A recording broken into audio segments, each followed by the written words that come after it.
Hey all, it's Nardi and got Chris, and this is the Daily Espresso, short shots of big ideas. And we're coming to you guys, we're in our, still local, hanging out at Axel Coffee Roasters, and I think they're doing some awesome cupping behind us. And yeah, like, it's just all about atmosphere, isn't it? And we just love being here. There's an amazing hype.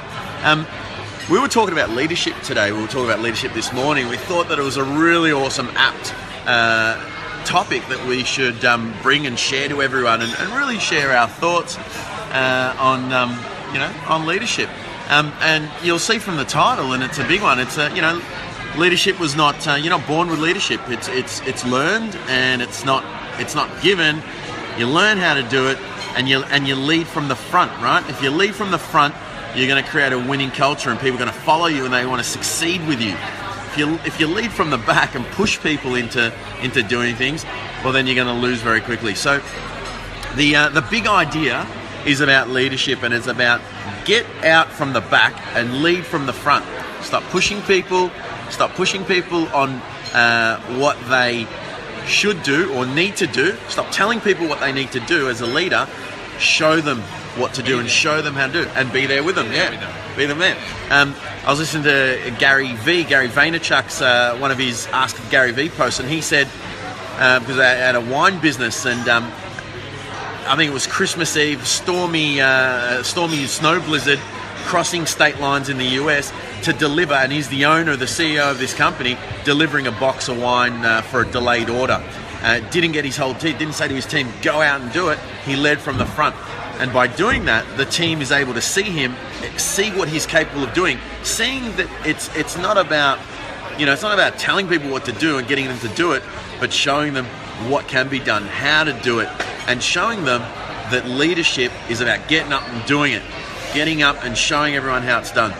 Chris, did you have you had a question? You were talking about something that you wanted to ask? Well, I guess give maybe some examples of what you've seen in great businesses do and great leaders do that differentiate them, and maybe the good and the bad. So maybe some examples of great leadership that you've seen in business, maybe specifically in sort of that cafe restaurant or entrepreneurial type business. So really great examples. And then maybe over the top of that, maybe some examples of where things have come astray, like when it comes to the leader, or where the leader's been found wanting, and that's affected and flowed down through the whole business. So maybe the good and the bad.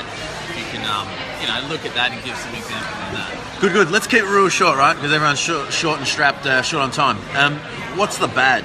Don't push your team to do things that you don't, that not that you don't want to do, but you're refusing to do, or things that you think that by telling people that what they need, they have to go and do this, go and do that, that they are going to then immediately think about it, remember it, and follow.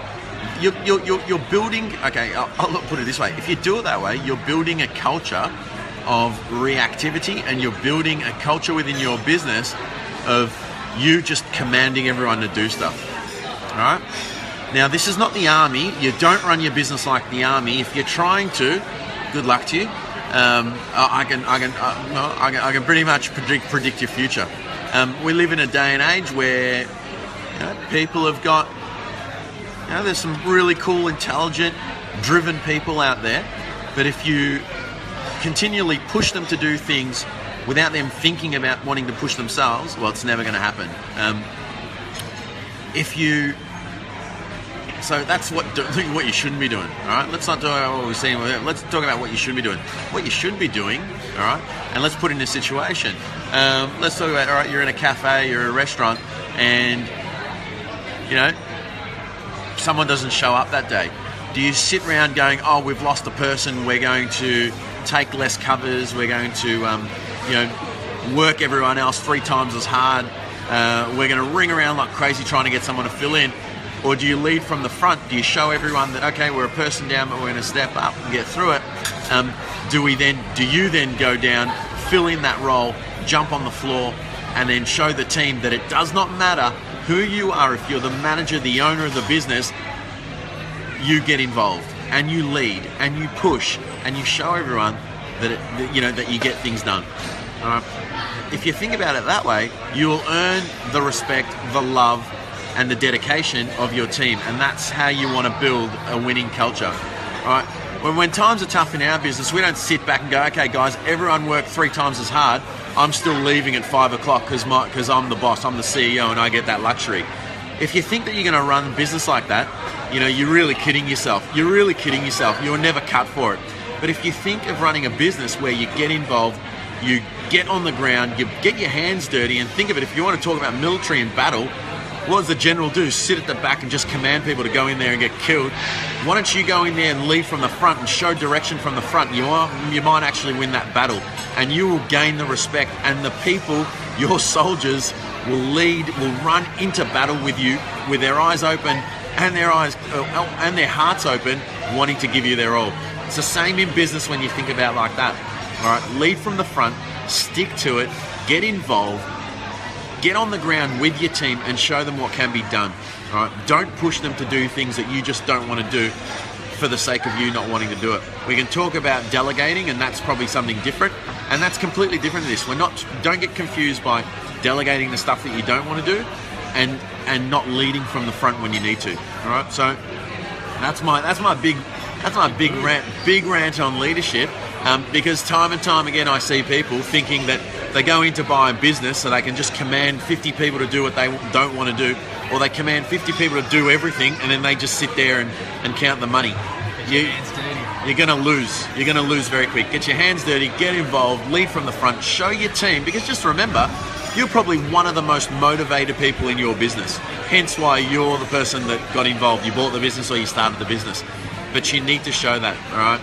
Like they say, a fish rots from the head when things go bad.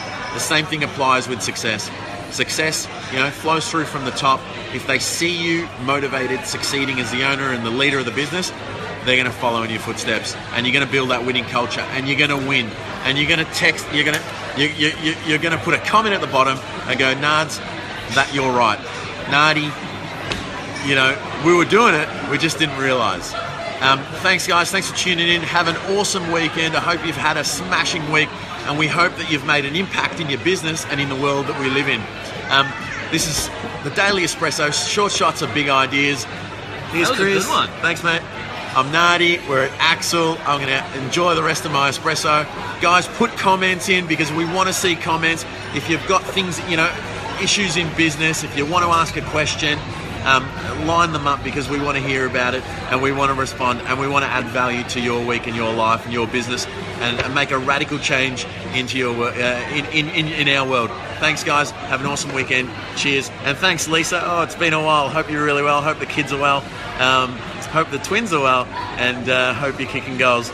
Lisa, been a while. Good to see you. And Ryan, thanks for teasing me about the golf. Cheers, mate. Have a good one. Bye.